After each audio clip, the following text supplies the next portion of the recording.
Evangelho segundo Mateus, capítulo 9. O paralítico de Cafarnaum. E entrando no barco, passou para outra margem e chegou à sua cidade. E eis que lhe trouxeram um paralítico deitado numa cama.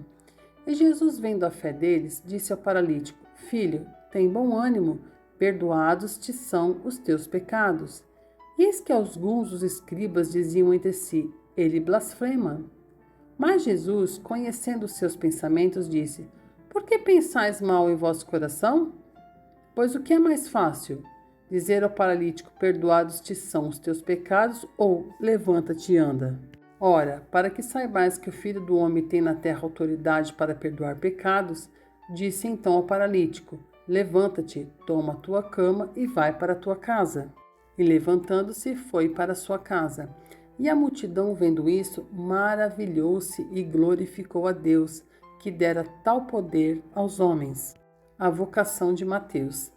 E Jesus, passando adiante dali, viu assentado na alfândega um homem chamado Mateus, e disse-lhe: Segue-me. E ele, levantando-se, o seguiu.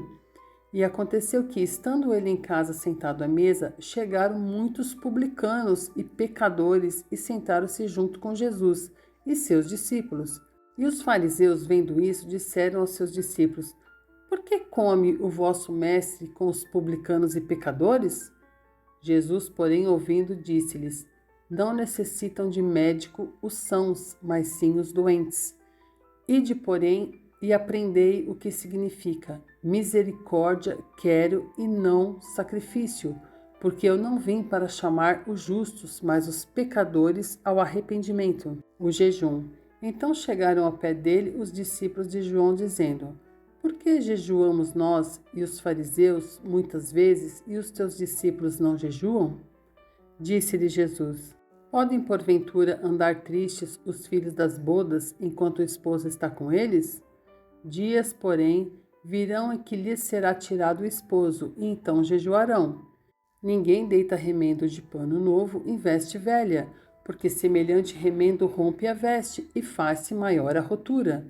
Nem se deita vinho novo em odres velhos, aliás, rompe-se os odres e entorna-se o vinho, e os odres estragam-se.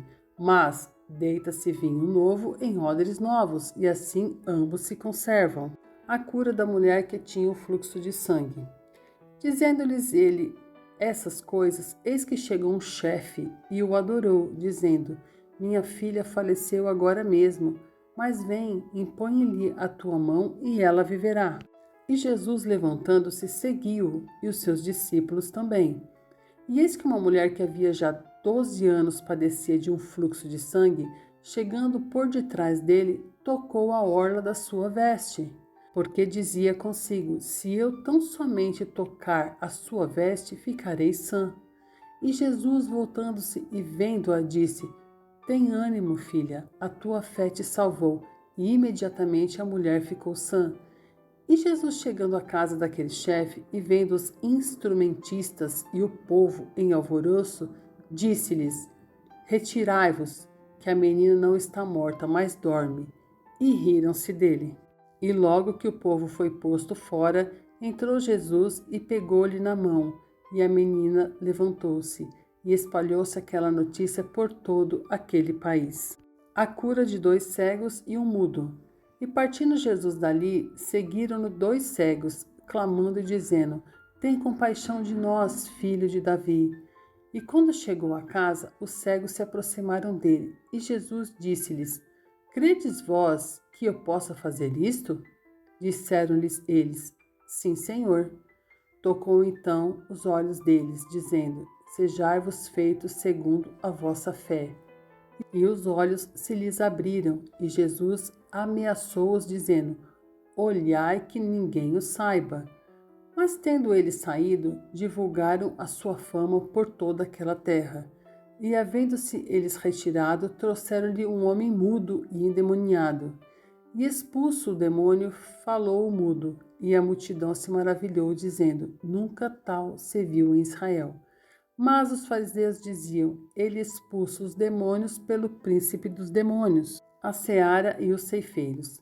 E percorria Jesus todas as cidades e aldeias, ensinando nas sinagogas deles, e pregando o evangelho do reino e curando todas as enfermidades e moléstias entre o povo. E vendo a multidão, teve grande compaixão deles, porque andavam desgarrados e errantes como ovelhas que não têm pastor. Então disse aos seus discípulos: a seara é realmente grande, mas poucos são os ceifeiros. Rogai, pois, ao Senhor da seara que mande ceifeiros para a sua seara.